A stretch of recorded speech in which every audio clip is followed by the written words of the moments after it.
नमः। श्रीमद् वाल्मीकि रामायण के बाल कांड के 9वां सर्ग। सुमंत्र का राजा को ऋषि श्रृंग मुनि को बुलाने की सलाह देते हुए उनके अंग देश में जाने और शांता से विवाह करने का प्रसंग सुनाना। एतत् श्रुत्वा रहासूतो राजानमिदं ब्रवीत् श्रूयतां तत्पुरावृत्तं पुराणे च मया श्रुतम्।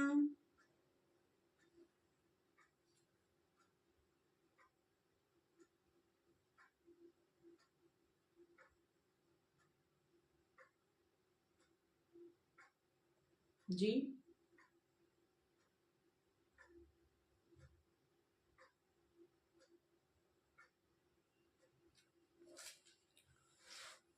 सॉरी।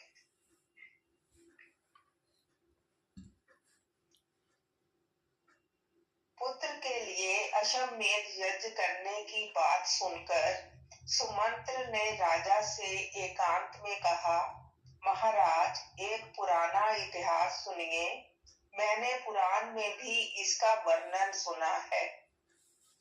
ऋत्विग्भिरुपदिष्टोऽयं पुरावृतो मया श्रुतः सनत्कुमारो भगवान् पूर्वं कथितवान् कथाम् ऋषीणां सन्निधौ राजन्स्त्वं पुत्रागमं प्रति। ऋतिवजों ने पुत्र प्राप्ति के लिए इस अश्वमेध रूप उपाय का उपदेश किया है, परंतु मैंने इतिहास के रूप में कुछ विशेष बात सुनी है। राजन, पूर्व काल में भगवान सनत कुमार ने ऋषियों के निकट एक कथा सुनाई थी। वह आपकी पुत्र प्राप्ति से संबंध रखने वाली है। काश्यपस्य च पुत्रोऽस्ति विभाण्डक इति श्रुतः ऋष्यशृङ्ग इति ख्यातस्तस्य पुत्रो भविष्यति स वने नित्यसंवृद्धो मुनिर्वञ्चरः सदा। उन्होंने कहा था, मुनिवरों, महर्षि कश्यप के विभाण्डक नाम से प्रसिद्ध एक पुत्र है। उनके भी एक पुत्र होगा जिसकी लोगों में ऋष्यशृंग नाम से प्रसिद्धि होगी। वे ऋष्यशृंग मुनि सदा वन में ही रहेंगे और वन में ही सदा लालन पालन पाकर वे बड़े होंगे। न अन्यं जानाति विप्रेन्द्रो नित्यं पितृनुवर्तनात् द्वैविध्यं ब्रह्मचर्यस्य भविष्यति महात्मनः लोकेषु प्रथितं राजन् विप्रैश्च कथितं सदा।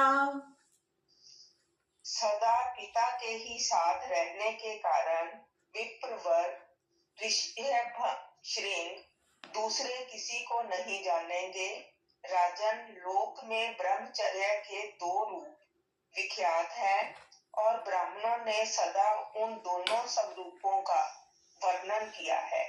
एक तो है दंड, मेखला आदि धारण रूप मुख्य ब्रह्मचर्य और दूसरा है ऋतु काल में पत्नी समागम रूप गौण ब्रह्मचर्य। उन महात्मा के द्वारा उक्त दोनों प्रकार के ब्रह्मचर्यों का पालन होगा। तस्यैवं वर्तमानस्य कालः संभिर्वर्तत अग्निं शुश्रुमानस्य पितरं च यशस्विनम्। इस प्रकार रहते हुए मुनि का समय अग्नि तथा यशस्वी पिता की सेवा में ही व्यतीत होगा। एतस्मिन्नेव काले तु रोमपादः प्रतापवान् अंगेषु प्रथितो राजा भविष्यति महाबलः तस्य व्यतिक्रमाद् राज्यो भविष्यति सुदारुणा अनावृष्टि सुघोरा वै सर्वलोक भयावहा। उसी समय अंग देश में रोमपाद नामक एक बड़े प्रतापी और बलवान राजा होंगे।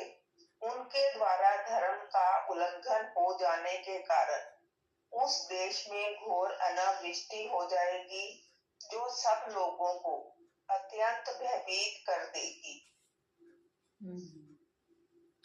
अनावृष्ट्यां तु वृत्त्यायां राजा दुःख समन्वितः ब्रह्मणाच्युत संवृद्धान् समानीय प्रवक्ष्यति। भवन्ताशुत कर्माणो लोकचारित्र वेदिनः समादिशन्तु नियमं प्रायश्चितं यथा भवेत्। वर्षा बंद हो जाने से राजा रोमपाद को भी बहुत दुख होगा। वे शास्त्र ज्ञान में बढ़े चढ़े ब्राह्मणों को बुलाकर कहेंगे, विप्रवरों, आप लोग वेद शास्त्र के अनुसार कर्म करने वाले तथा लोगों के आचार विचार को जानने वाले हैं, अतः कृपा करके मुझे ऐसा कोई नियम बताइए जिससे मेरे पाप का प्रायश्चित हो जाए। इति उक्तास्ते ततो राज्ञा सर्वे ब्राह्मण सत्तमः वक्ष्यन्ति ते महीपालं ब्राह्मणा वेद पारगः। राजा के ऐसा कहने पर वे वेदों के पारंगत विद्वान सभी श्रेष्ठ ब्राह्मण उन्हें इस प्रकार सलाह देंगे। विभाण्डक सुतं राजन् सर्वोपायैर्हानय अन्याययितु महीपाल ऋष्ये शृङ्गं सुसत्कृतं। विभाण्डक सुतं राजन् ब्राह्मणं वेद पारगं प्रयच्छ कन्यां शान्तां वै विधिना सुसमाहितः। राजन, विभाण्डक के पुत्र ऋष्यशृंग वेदों के पारगामी विद्वान हैं। भूपाल, आप सभी उपायों से उन्हें यहाँ ले आइए। बुलाकर उनका भली भांति सत्कार कीजिए, फिर एकाग्रचित्त हो वैदिक विधि के अनुसार उनके साथ अपनी कन्या शांता का विवाह कर दीजिए। तेषां तु वचनं श्रुत्वा राजा चिन्तां प्रपत्स्यते केनोपायेन वै शक्यम् इहानेतुं सवीर्यवान्। उनकी बात सुनकर राजा इस चिंता में पड़ जाएंगे कि किस उपाय से उन शक्तिशाली महर्षि को यहाँ लाया जा सकता है। ततो राजा विनिश्चित्य सह मन्त्रिभिरात्मवान् पुरोहितममात्यांश्च प्रेषयिष्यति सत्कृतान्। फिर वे मनस्वी नरेश मंत्रियों के साथ निश्चय करके अपने पुरोहित और मंत्रियों को सत्कार पूर्वक वहां भेजेंगे। ते तु राज्यवचः श्रुत्वा व्यथिता विनताननः न गच्छेम ऋषेर्भीर्ता अनुनेष्यन्ति तं नृपम्। राजा की बात सुनकर वे मंत्री और पुरोहित मुंह लटकाकर दुखी हो यूं कहने लगेंगे कि हम महर्षि से डरते हैं, इसलिए वहां नहीं जाएंगे। यूं कहकर वे राजा से बड़ी अनुनय विनय करेंगे। वक्ष्यन्ति चिन्तयित्वा ते तस्योपायांश्च तान् क्ष्मान् आनेष्यामो वयं विप्रं न च दोषो भविष्यति।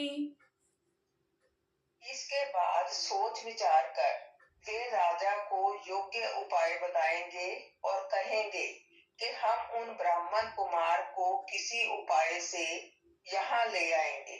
ऐसा करने से कोई दोष नहीं घटित होगा। एवमङ्गाधिपेनैव गणिकाभिरिषे सुतः आनीतो वर्ष्यद्देवः शान्ता चास्मै प्रदीयते। इस प्रकार वेश्याओं की सहायता से अंगराज मुनि कुमार ऋष्यशृंग को अपने यहाँ बुलाएंगे। उनके आते ही इंद्रदेव उस राज्य में वर्षा करेंगे। फिर राजा उन्हें अपनी पुत्री शांता समर्पित कर देंगे। ऋष्यशृंगस्तु जामाता पुत्रांस्तव विधास्यति सनत्कुमार कथितमेताद्वद् व्यवहृतं मया। इस तरह ऋष्यशृंग आपके जमाता हुए। वे ही आपके लिए पुत्रों को सुलभ कराने वाले यज्ञ कर्म का संपादन करेंगे। यह सनत कुमार जी की कही हुई बात मैंने आपसे निवेदन की है। अथ हृष्टो दशरथा सुमंतरं प्रत्यभाषत यथर्ष्ये शृंगस्त्वानीतो येनोपायेन सोच्यताम्। यह सुनकर राजा दशरथ को बड़ी प्रसन्नता हुई। उन्होंने सुमंत्र से कहा, मुनि कुमार ऋष्यशृंग को वहां जिस प्रकार और जिस उपाय से बुलाया गया वह स्पष्ट रूप से बताओ। इतिहासे श्रीमद् रामायणे वाल्मीकिये आदि काव्ये बालकांडे नवमः सर्गः। इस प्रकार श्री वाल्मीकि निर्मित आर्ष रामायण आदि काव्य के बाल कांड में 9वां सर्ग पूरा हुआ।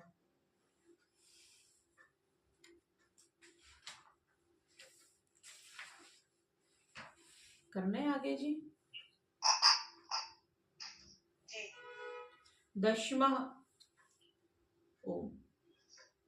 दशमः सर्गः। अंग देश में ऋषि श्रृंग के आने तथा शांता के साथ विवाह होने के प्रसंग का कुछ विस्तार के साथ वर्णन। सुमंत्रश्चोदितो राज्या प्रोवाचेदं वचस्तदा यथर्ष्ये शृंगस्त्वानीतो येनोपायेन मंत्रिभिः तन्मे निगदितं सर्वं शिनु मे मंत्रिभिः सह। राजा की आज्ञा पाकर उस समय सुमंत्र ने इस प्रकार कहना आरंभ किया, राजन, रोमपाद के मंत्रियों ने ऋष्यशृंग को वहां जिस प्रकार और जिस उपाय से बुलाया था वह सब मैं बता रहा हूँ।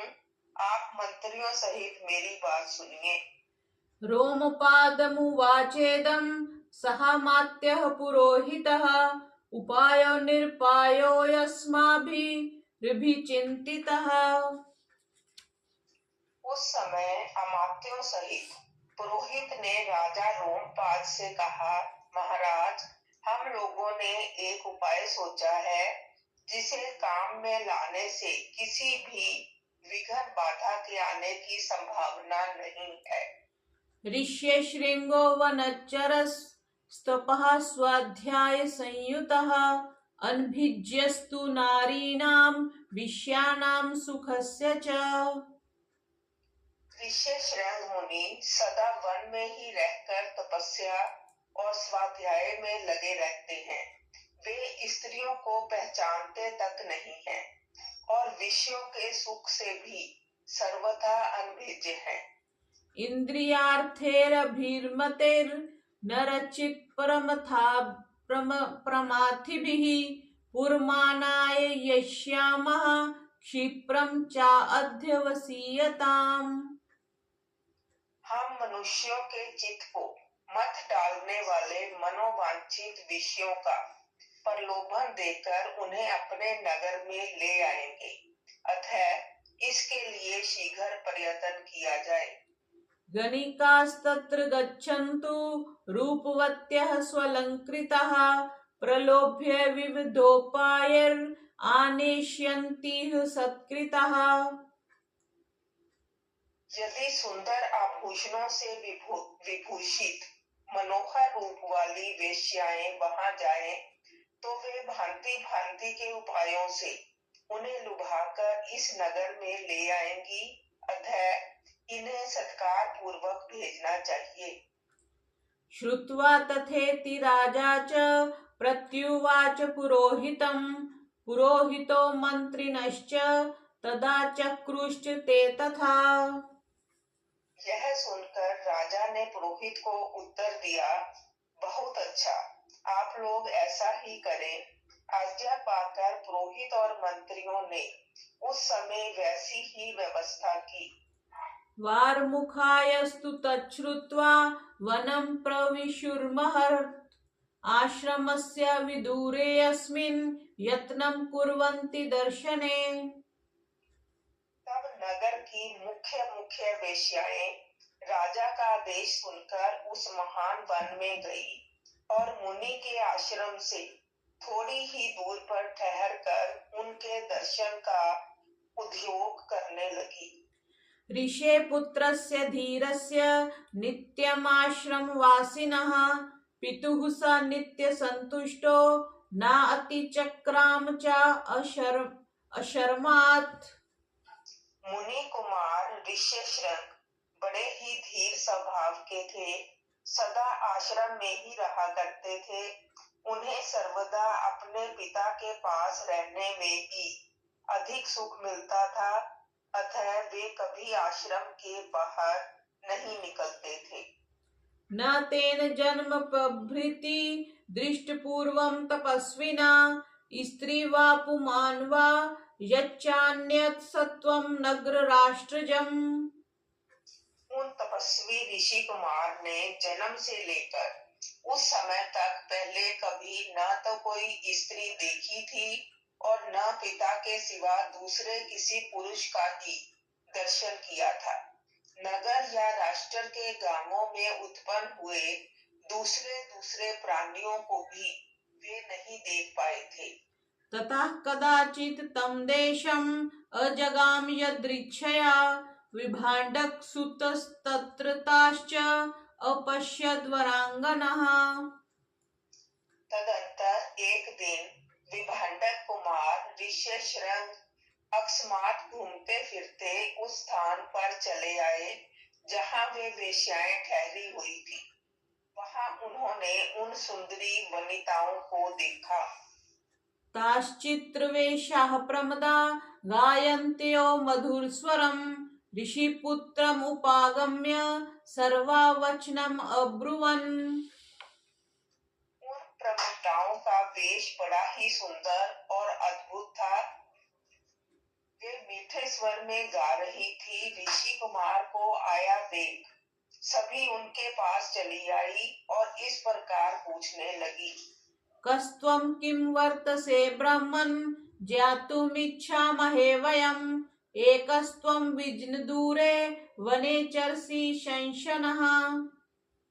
ब्राह्मण, आप कौन हैं, क्या करते हैं तथा इस निर्जन वन में आश्रम से इतनी दूर आकर अकेले क्यों विचर रहे हैं, यह हमें बताइए। हम लोग इस बात को जानना चाहती हैं। अदृष्ट रूपास्तसातेन काम्य रूपा वने स्त्रियः हार्दास्तस्य मतिर्जाता आख्यातुं पितरं स्वकम्। ऋष्यशृंग ने वन में कभी स्त्रियों का रूप नहीं देखा था और वे स्त्रियां तो अत्यंत कमनीय रूप से सुशोभित थी, अतः उन्हें देखकर उनके मन में स्नेह उत्पन्न हो गया। इसलिए उन्होंने उनसे अपने पिता का परिचय देने का विचार किया। पिता विभाण्डको अस्माकं तस्याहं सुता औरसः ऋष्यशृंग इति ख्यातं नाम कर्म च मे भुवि। वे बोले, मेरे पिता का नाम विभाण्डक मुनि है, मैं उनका औरस पुत्र हूँ। मेरा ऋष्यशृंग नाम और तपस्या आदि कर्म इस भूमंडल में प्रसिद्ध है। इहा आश्रम पदो अस्माकं समीपे शुभ दर्शनः करिष्ये वो अत्र पूजां वै सर्वेषां विधि पूर्वकम्। यहाँ पास ही मेरा आश्रम है, आप लोग देखने में परम सुंदर हैं अथवा आपका दर्शन मेरे लिए शुभ कारक है। आप मेरे आश्रम पर चलें, वहाँ मैं आप सब लोगों की विधि पूर्वक पूजा करूंगा। ऋषिपुत्र वचः श्रुत्वा सर्वासां मतिरासवै तदाश्रम पदं द्रष्टुं जग्मुः सर्वास्ततो अंगनः। ऋषि कुमार की यह बात सुनकर सब उनसे सहमत हो गई। फिर वे सब सुंदरी स्त्रियां उनका आश्रम देखने के लिए वहां गई। गतानां तु ततः पूजां ऋषिपुत्रश्चकारः इदमर्घ्यमिदं पाद्यम् इदं मूलं फलं च नः। वहां जाने जाने पर ऋषि कुमार ने यह अर्घ्य है, यह पाद्य है तथा यह भोजन के लिए फल मूल प्रस्तुत है, ऐसा कहते हुए उन सब का विधिवत पूजन किया। प्रतिगृह्यं तु तां पूजां सर्वा एव सुमुत्सुकाः ऋषिर्भीताश्च शीघ्रं तु गमनाय मतिं ददुः। ऋषि की पूजा स्वीकार करके वे सभी वहां से चली जाने को उत्सुक हुई। उन्हें विभांडक मुनि का भय लग रहा था, इसलिए उन्होंने शीघ्र ही वहां से चली जाने का विचार किया। अस्माकमपि मुख्यानि फलानि मानि हे द्विज गृहान् विप्रं भद्रं ते भक्ष्यस्व च माचिरम्। वे बोली, ब्राह्मण, हमारे पास भी ये उत्तम उत्तम फल हैं, विप्रवर, इन्हें ग्रहण कीजिए, आपका कल्याण हो। इन फलों को शीघ्र ही खा लीजिए, विलंब न कीजिए। ततस्तास्तं समालिंग्य सर्वा हर्ष समन्वितः मोदकान् प्रददुस्तस्मै भक्ष्यांश्च विविधान् शुभान्। ऐसा कहकर उन सब ने हर्ष में भरकर ऋषि का आलिंगन किया और उन्हें खाने योग्य भांति भांति के उत्तम पदार्थ तथा बहुत सी मिठाइयां दी। तानि चास्वाद्य तेजस्वी फलानीति स्म मन्यते अनास्वादित पूर्वाणि वने नित्य निवासिनाम्। उनका रसवादन करके उन तेजस्वी ऋषि ने समझा कि ये भी फल है, क्योंकि उस दिन के पहले उन्होंने कभी वैसे पदार्थ नहीं खाए थे। भला सदा वन में रहने वालों के लिए वैसी वस्तुओं के स्वाद लेने का अवसर ही कहाँ है। आपृच्छ्य च तदा विप्रं व्रतचर्यां निवेद्य च गच्छन्ति समापदेशाता भीतास्तस्य पितुः स्त्रियः। तत्पश्चात उनके पिता विभांडक मुनि के डर से डरी हुई वे स्त्रियां व्रत और अनुष्ठान की बात बता उन ब्राह्मण कुमार से पूछकर उसी बहाने वहां से चली गई। गतासु तासु सर्वासु काश्यपस्य आत्मजो द्विजः अस्वस्थ हृदयश्चासीद दुःखा च परिवर्तते। उन सब के चले जाने पर कश्यप कुमार ब्राह्मण ऋषिशृंग मन ही मन व्याकुल हो उठे और बड़े दुख से इधर उधर टहलने लगे। ततो परेद्युस्तं देशम् आजगाम सवीर्यवान् विभांडक सुतः श्रीमान् मनसा अचिन्तयन् मुहुः मनोज्या यत्र तादृष्टा वारमुख्या स्वलंकृतः। तदंतर दूसरे दिन फिर मन से उन्हीं का बारंबार चिंतन करते हुए शक्तिशाली विभांडक कुमार श्रीमान ऋषिशृंग उसी स्थान पर गए जहां पहले दिन उन्होंने वस्त्र और आभूषणों से सजी हुई उन मनोहर रूप वाली वेश्याओं को देखा था। दृष्ट्वैव च ततो विप्रम् आयान्तं हृष्टमानसः उपसृत्य ततः सर्वास्तमुचुरिदं वचः एहाश्रम पदं सौम्य अस्माकमिति च अब्रुवन्। ब्राह्मण ऋषिशृंग को आते देख तुरंत ही उन वेश्याओं का हृदय प्रसन्नता से खिल उठा।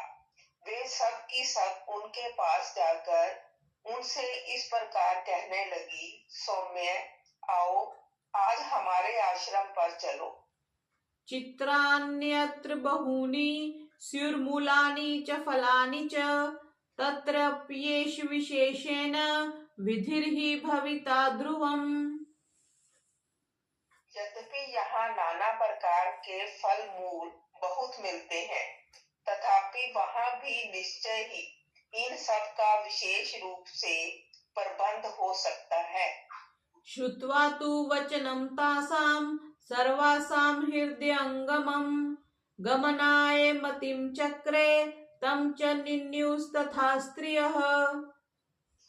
उन सब के मनोहर वचन सुनकर ऋषि श्रृंग उनके साथ जाने को तैयार हो गए और वे स्त्रियां उन्हें अंग देश में ले गई। तत्र चानीयमाने तु विप्रे तस्मिन् महात्मनि ववर्ष सहसा देवो जगत् प्रह्लादयंस्तदा।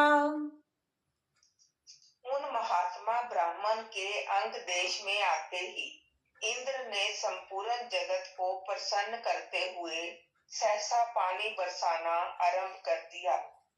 वर्षेणैवागतं विप्रं तापसं च नराधिपः प्रत्युद्गम्य मुनिं प्रहवः शिरसा च महीं गतः।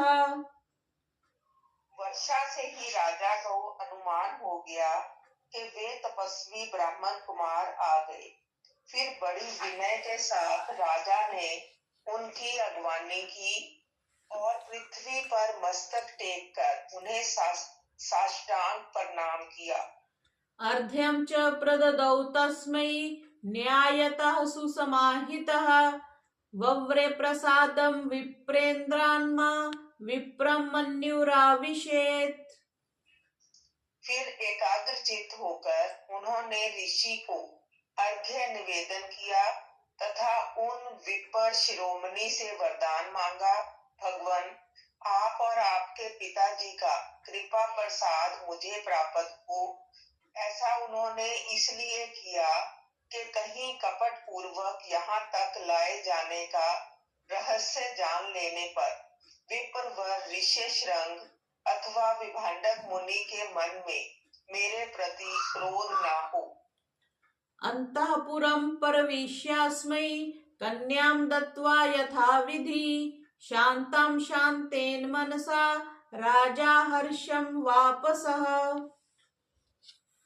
तत्पश्चात ऋषि श्रृंग को अंतःपुर में ले जाकर उन्होंने शांत चित्त से अपनी कन्या शांता का उनके साथ विधि पूर्वक विवाह कर दिया। ऐसा करके राजा को बड़ी प्रसन्नता हुई। एवं स न्यवस्यत् तत्र सर्वकामैः सुपूजितः ऋष्यशृंगो महातेजः शान्तया सह भार्यया। इस प्रकार महातेजस्वी ऋषि श्रृंग राजा से पूजित हो संपूर्ण मनोवांछित भोग प्राप्त कर अपनी धर्म पत्नी शांता के साथ वहां रहने लगे। इतिहासे श्रीमद् रामायणे वाल्मीकिये आदि काव्ये बालकांडे 10वां सर्गः।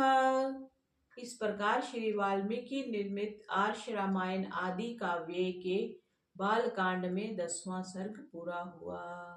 बोलिए श्री रामचंद्र भगवान की जय। सर्वेभ्यो नमः।